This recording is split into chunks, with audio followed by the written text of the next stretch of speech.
Gyandeep YouTube channel पर आप सबका स्वागत है। आज मैं आप सबको इस वीडियो में हिंदी प्रैक्टिस सेट कराऊंगी जो कि WBSSC 2025 हिंदी सब्जेक्ट के सिलेबस पर आधारित है। सारे क्वेश्चन इंपॉर्टेंट है। इसी तरह के क्वेश्चन एग्जाम में पूछे जाते हैं, तो आप वीडियो को लास्ट तक ज़रूर देखें और वीडियो पसंद आए तो वीडियो को लाइक से सब्सक्राइब करना ना भूलें। तो चलिए देखते हैं क्या है क्वेश्चन नंबर 1। क्वेश्चन नंबर 1 है, राहुल भद्र के नाम से प्रख्यात कौन है? राहुल भद्र के नाम से कौन प्रख्यात है? चरपा, लुइपा, सबरपा, कड़ापा। ये कौन है? सिद्ध कवि हैं। तो यहाँ चारों सिद्ध कवियों के नाम दिए गए हैं। तो राहुल भद्र के नाम से कौन प्रख्यात है? चरपा, जिसे हिंदी का प्रथम कवि माना जाता है, यही जो है राहुल भद्र के नाम से विख्यात है। क्वेश्चन नंबर 2 है, कबीर परिचय के लेखक कौन है? कबीर परिचय के लेखक है अनंत दास। अनंत दास जो है कबीर परिचय के क्या है? लेखक है। क्वेश्चन नंबर 3 है, निम्नलिखित में से वल्लभाचार्य के शिष्य नहीं है। देखिए वल्लभाचार्य के यहाँ पे अष्टछाप में जो 4 कवि हैं वो वल्लभाचार्य के शिष्य है और 4 कवि विठलनाथ के शिष्य है। टोटल 8 कवि हैं अष्टछाप में, तो 4 कवि जो हैं वल्लभाचार्य के शिष्य हैं। तो देखिए यहाँ पे कुम्भन दास जो है ये भी हैं, परमानंद दास ये भी वल्लभाचार्य के शिष्य है और कृष्णदास ये तीनों वल्लभाचार्य के शिष्य हैं। लेकिन यहाँ पे नंददास जो है वल्लभाचार्य के शिष्य नहीं है बल्कि विठलनाथ के शिष्य हैं। विठलनाथ ने ही अष्टछाप की स्थापना की थी।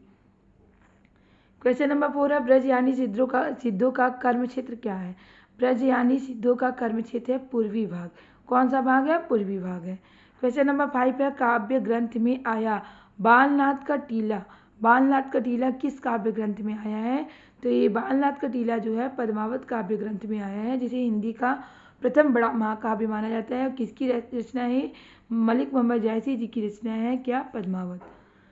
क्वेश्चन नंबर 6 है, कवितावली की भाषा क्या है? कवितावली जान लेते हैं। सबसे पहले किसकी रचना है? तुलसीदास जी की रचना है। और ये किस भाषा में लिखी गई है कवितावली? कवितावली जो है ब्रज भाषा में लिखी गई रचना है और ये तुलसीदास जी की रचना है। अब देखिए यहाँ पे स्थापना और तर्क दिए गए हैं, दोनों में से कौन से सही है कौन से गलत है आपको बताना है। तो यहाँ पे आलवार भक्तों की संख्या 12 मानी गई है, तो हम लोग को पता ही है कि आलवार भक्तों की संख्या 12 है, तो ये तो सही है। दूसरा है जो है आर, तर्क आर जो है, दक्षिण भारत के वैष्णवों को आलवार एवं शैवों को नायन मार कहा जाता है, तो ये भी सही है। दक्षिण भारत के वैष्णवों को आलवार और शैवों को क्या कहा जाता है? नायन मार। तो यहाँ पे ए और आर दोनों सही है, क सही होगा। क्वेश्चन नंबर 8 है, ये भी सेम वैसे ही है। स्थापना में क्या है? तुलसीदास अवधि के महाकवि है, ये भी सही है। और तर्क में क्या है? उनके सभी काव्य की भाषा अवधि है। तो तर्क में जो दी गई है गलत है, उनके सभी काव्य की भाषा अवधि नहीं है, तो यहाँ पे ए सही है लेकिन आर गलत है, तो यहाँ पे ग होगा आपका। हंसावली की रचनाकार कौन है? हंसावली की रचनाकार कौन है? असाइत। क्वेश्चन नंबर 10 है, पद्मावत की रचना हुई थी कब? पद्मावत की रचना हुई थी 1942 में। पद्मावत के रचनाकार कौन है? मलिक मोहम्मद जायसी। राम काव्य की रचना नहीं की है किसने? राम काव्य की रचना नाभादास ने की है, केशवदास ने की है, ईश्वरदास ने भी की है। ध्रुवदास ने राम काव्य की रचना नहीं की है, यहाँ पे सही आंसर होगा।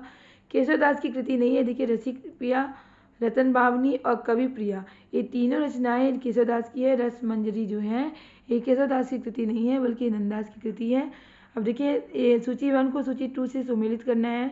सूर जो है, सूरदास जो है पुष्टिवार से संबंधित है और जायसी जो है इनकी अखावट रचना है।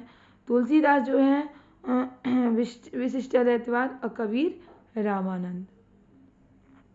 तो यहाँ पे ख वाला सही होगा, 3, 1, 4, 2। हरिओद की कृति कौन सी नहीं है? देखिए पद्म प्रसून, चुभते चौबते, वसंत वियोग, वैदेही वनवास। तो यहाँ पद्म प्रसून, चुभते चौबते और वैदेही वनवास ये तीनों जो है हरिओद जी की कृति है, लेकिन वसंत वियोग ये हरिओद जी की कृति नहीं है। तो क्वेश्चन नंबर 15 है, करते अभिषेक पयोध है बलिहारी इस देश की मातृभूमि तुम सत्य ही सगुण मूर्ति सर्वेश की उपर्युक्त काव्य पंक्तियों में कौन सा भाव व्यक्त होता है? तो ये जो काव्य पंक्तियाँ यहाँ पे दी गई है, यहाँ पे काव्य पंक्तियाँ जो दी गई है कौन सा भाव यहाँ पे व्यक्त होता है? प्रगति चित्रण का या राष्ट्र प्रेम का या नारी चेतना का या व्यक्ति भावना का? देखिए यहाँ पे देश और मातृभूमि की बात की गई है, इसलिए यहाँ पे राष्ट्र प्रेम की भावना व्यक्त की गई है। क्वेश्चन नंबर 16 है, निम्नलिखित में से किस छायावाद को थोथी नैतिकता, रूढ़वाद और सामंती साम्राज्यवाद बंधनों के प्रति विद्रोह कहा गया है? तो रामविलास शर्मा जी को डॉक्टर नगेंद्र ने छायावाद को स्थूल के प्रति सूक्ष्म का विद्रोह कहा है, लेकिन रामविलास शर्मा जी ने थोथी नैतिकता, रूढ़वाद और सामंती साम्राज्यवादी बंधनों के प्रति विद्रोह कहा है। किसे? छायावाद को। क्वेश्चन नंबर 17 है, निम्नलिखित में से कौन सी प्रवृत्ति द्विवेदी योगिन कविता की नहीं है? तो देखिए, द्विवेदी योगिन कविता की कौन सी प्रवृत्ति है? नहीं है। तो यहाँ पे नैतिकता, आदर्शवाद तो है, प्रगति चित्रण भी है, छंदों की विविधता भी है, लेकिन श्रृंगार निरूपण जो है ये द्विवेदी योगिन काव्य की विशेषता नहीं है, प्रवृत्ति नहीं है। क्वेश्चन नंबर 18 है, आचार्य रामचंद्र शुक्ल के अनुसार छायावाद के प्रवर्तक कौन है? तो रामचंद्र शुक्ल ने छायावाद का प्रवर्तक किसे माना है? मुकुटधर पांडे को। छायावाद के प्रवर्तक यानी छायावाद के जनक कौन है? जयशंकर प्रसाद जी हैं, लेकिन रामचंद्र शुक्ल जी ने मुकुटधर पांडे को छायावाद का प्रवर्तक माना है। महावीर प्रसाद द्विवेदी ने किस छद्मनाम से अपनी रचनाएं सरस्वती में प्रकाशित की है? तो महावीर प्रसाद द्विवेदी ने भुजंग भूषण भट्टाचार्य नाम से सरस्वती पत्रिका में अपनी रचनाएं प्रकाशित की है। क्वेश्चन नंबर 20 है, जयशंकर प्रसाद की निम्नलिखित रचनाओं को आरोही क्रम में व्यवस्थित कीजिए। तो देखिए, कानन कुसुम, झरना, आंसू लहर, यहाँ पे क सही होगा। क्वेश्चन नंबर 21 है, देखिए, स्थापना में आपका युग बोध एवं समसामयिकता को आधुनिकता से अनिवार्यता संबंध किया गया है। तो ये तो ठीक है। अब तर्क में देख लेते हैं, क्योंकि आधुनिकता वस्तुतः समसामयिक मूल्यों का प्रतिफलन है। तो यहाँ ए और आ दोनों सही है, यहाँ पे क सही होगा। क्वेश्चन नंबर 22 है, कामायनी में कुल कितने सर्ग हैं? कामायनी जो है जयशंकर प्रसाद जी की रचना है और इसमें कितने सर्ग हैं? तो इसमें 15 सर्ग हैं।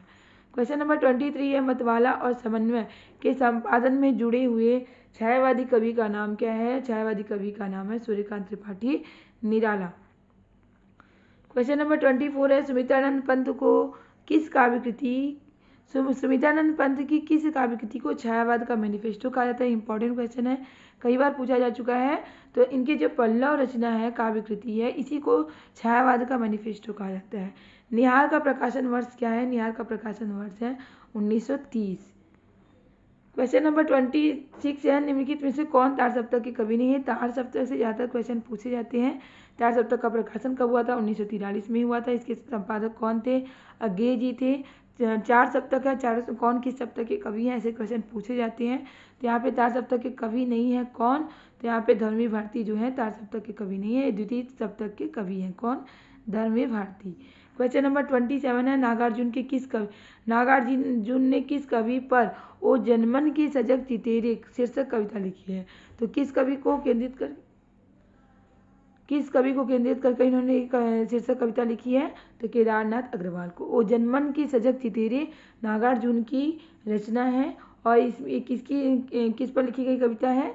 केदारनाथ अग्रवाल पर।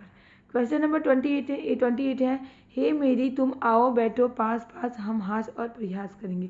ये जो प्रयुक्त काव्यांश है, इसमें तुम कौन है? यानी तुम किसको संबोधित किया गया है? पुत्री को या प्रेमिका को, पत्नी का या बहन को, या तुम प्रेमिका है। क्वेश्चन नंबर 29 है, किस पुस्तक के प्रकाशन के साथ प्रयोगवाद नई कविता में रूपांतरित हो गई थी? तो तार सप्तक जो पुस्तक है, इसी के प्रकाशन के साथ ही प्रयोगवाद जो है नई कविता में रूपांतरित हो जाता है। क्वेश्चन नंबर 30 है, निम्नलिखित में से लज्जाराम मेहता द्वारा लिखित उपन्यास कौन सा है? तो लज्जाराम मेहता द्वारा लिखित उपन्यास कौन सा है? आदर्श हिंदू जो है लज्जाराम मेहता द्वारा लिखित उपन्यास है। क्वेश्चन नंबर 31 है, प्रेमचंद की किस कहानी का पात्र डॉक्टर चड्ढा है? तो प्रेमचंद की मंत्र जो कहानी है इनकी, इसी कहानी का पात्र भी पूछ लिए जाते हैं, कहानी उपन्यास से पात्र भी पूछ लिए जाते हैं। तो यहाँ पे डॉक्टर चड्ढा जो है मंत्र कहानी जो कि प्रेमचंद की कहानी है, इसी के पात्र हैं। क्वेश्चन नंबर 32 है, निम्नलिखित में से कौन सा उपन्यास आंचलिक नहीं है? देख लीजिए, मैला आंचल फणीश्वरनाथ रेणु की रचना है जो कि आंचलिक उपन्यास है। बलचनमा भी आंचलिक उपन्यास है। देहाती दुनिया भी आंचलिक उपन्यास है। राग दरबारी जो है ये आंचलिक उपन्यास नहीं है, श्रीलाल शुक्ल की रचना है ये। क्वेश्चन नंबर 33 है, निम्नलिखित लेखकों में से कुट्टी चाटन के नाम से कौन लिखते थे? तो सच्चिदानंद हीरालाल वात्स्यायन जो है कुट्टी चाटन के नाम से लिखते थे। क्वेश्चन नंबर 34 है, निम्नलिखित में से कौन सा उपन्यास एक से अधिक लेखकों ने लिखा है? तो कौन सा उपन्यास एक से अधिक लेखकों ने लिखा है? यहाँ पे होगा, निम्नलिखित में से कौन सा उपन्यास एक से अधिक लेखकों ने लिखा है? तो जहाज का पंछी, जुलूस, 11 सपनों का देश और मकान उपन्यास जो है एक से अधिक लेखकों ने लिखा है। तो यहाँ पे घ सही आंसर होगा। क्वेश्चन नंबर 35 पे निम्नलिखित में से कौन सी कहानी राजेंद्र यादव द्वारा लिखित नहीं है। तो कौन सी कहानी जो है मलबे का मालिक जो है, ये कहानी जो है राजेंद्र यादव के द्वारा नहीं लिखी गई है बल्कि मोहन डाकिस के द्वारा लिखी गई कहानी है। क्वेश्चन नंबर 36 है निम्नलिखित कहानी संग्रह को उसको कहानीकार के साथ सम्मिलित कीजिए। तो देखिए यहाँ पे आधी कहानी जो है जयशंकर प्रसाद जी की कहानी है, परिंदे जो है निर्मल वर्मा की कहानी है, भूख के 3 दिन यशपाल जी की कहानी है और त्रिशंकु मन्नू भंडारी जी की कहानी है। तो 3 3 1 4 2 3 1 4 2 सही होगा आपका। क्वेश्चन नंबर 37 है अधिकार सुख कितना मादक और सारहीन है यह किस नाटक का प्रारंभिक वाक्य है। तो अधिकार सुख कितना मादक और सारहीन है यह स्कंदगुप्त नाटक जो कि जयशंकर प्रसाद जी के द्वारा लिखा गया नाटक है, इसी का यह प्रारंभिक वाक्य है। क्वेश्चन नंबर 38 है निम्नलिखित में से धर्मवीर भारती की रचना कौन सी है। तो देखिए धर्मवीर भारती की रचना कौन सी है, नदी प्यासी थी जो है ये रचना किसकी है, धर्मवीर भारती की रचना है। क्वेश्चन नंबर 39 है पहुमचरी किसकी रचना है। पहुमचरी शंभू जी की रचना है और शंभू जो है अपभ्रंश के आदि कवि माने जाते हैं और शंभू को रामकुमार वर्मा ने हिंदी का प्रथम कवि माना है। क्वेश्चन नंबर 40 है गोस्वामी तुलसीदास की रचना कवितावली किस भाषा की रचना है। तो कवितावली जो उनकी रचना है गोस्वामी तुलसीदास जी की रचना है किस भाषा में लिखी गई है, अवधी भाषा में लिखी गई है। खड़ी बोली के लिए सुनीति कुमार चटर्जी ने किस शब्द का प्रयोग किया है। तो खड़ी बोली के लिए सुनीति कुमार चटर्जी ने जनपदी हिंदुस्तानी शब्द का प्रयोग किया है। क्वेश्चन नंबर 42 है सूफी प्रेमाख्यानक काव्य परंपरा में आराध्य को प्राय किस रूप में देखा गया है। तो आराध्य को सूफी काव्य परंपरा में प्रेमिका के रूप में देखा गया है। क्वेश्चन नंबर 43 है छायावाद को स्थूल के प्रति सूक्ष्म का विद्रोह किसने कहा है। तो डॉक्टर नगेंद्र ने कहा है। क्वेश्चन नंबर 44 है निम्नलिखित में से कौन मिश्र बंधुओं में लिखिए। देखिए मिश्र बंधु कौन कौन थे, श्याम बिहारी, गणेश बिहारी, सुखदेव बिहारी। तो यहाँ पे कौन नहीं है, तो देख लीजिए यहाँ पे कृष्ण बिहारी जो है मिश्र बंधु नहीं है, बाकी तीनों क्या है मिश्र बंधु है। क्वेश्चन नंबर 47 है रसगंगाधर के रचयिता कौन है। रसगंगाधर के रचयिता है पंडित जगन्नाथ दास। पंडित जगन्नाथ जो हैं रसगंगाधर के क्या है रचयिता है। क्वेश्चन नंबर 46 है त वर्ग का उच्चारण स्थान क्या है। दंती से इसका उच्चारण होता है त थ ध ध, इसका उच्चारण स्थान क्या है दंती।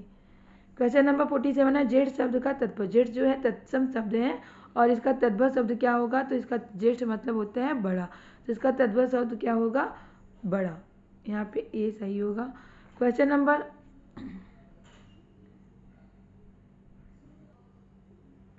48 है प वर्ग का उच्चारण स्थान क्या है। प फ ब भ म इन वर्णों का उच्चारण किससे किया जाता है, ओष्ठ से होता है, तो यहाँ पे सी सही होगा।